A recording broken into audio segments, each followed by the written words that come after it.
各位大家好，我係 Darius， 今日就繼續講 Zi-O 嘅故事。喺試驗場 G3 系統被測試，突然 Another Agito 闖入試驗場攻擊 G3。喺法國餐廳，津一都得知咗呢件事，趕返日本幫助佢哋。喺調查嘅途中，原來閱讀曾經失憶，而家嘅名都只不過係代號。過去嘅嘢佢一啲都唔知。莊吳佢哋講到試驗場，發現 Another Agito 會同化其他嘅人類。Another Agito 襲擊閱讀，喺危急關頭，閱讀居然暫停咗時間。鍋子趁機打咗佢，其他 Agito 亦都逃走。返到朝九晚五堂，莊吳眾人毫無頭緒，就提議喺網上尋找 Agito， 意外揾到 Agito 嘅餐廳。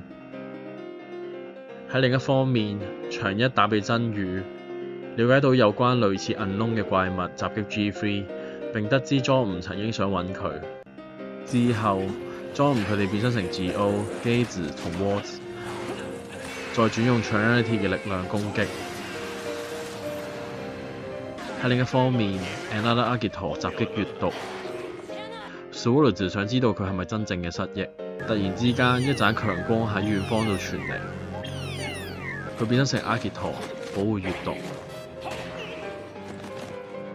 Zi-O3 用上必殺技解決 Another Agito。返到戰場，原來頭先係調虎離山。Swallow 真正嘅目的係奪取 Agito 嘅力量。Agito 轉換風暴形態，用暴風戰擊斬擊，再轉換火焰形態，用火焰軍刀打敗佢哋。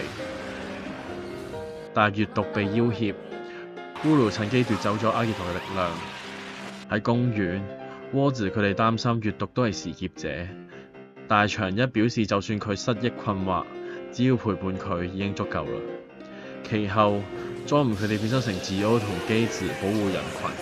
鍋子同基子用 Shinobi 同疾風攻擊，用各自嘅必殺技解決大群 Another Agito。Zi-O2 成功攞返 Agito Watch， 交俾長一，佢再次變身成 Agito。Zi-O 用上 Trinity 嘅形態 ，Agito 都用上 Trinity 嘅形態，四人用上6種嘅力量，消滅大量嘅 Another Agito。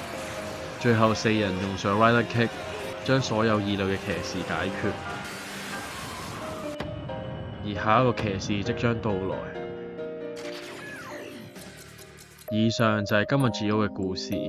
如果鍾意呢條片嘅話，可以 like、share、留 comment 或者 subscribe 我 channel， 撳隔離個啷啷，或者 donate follow 我 IG。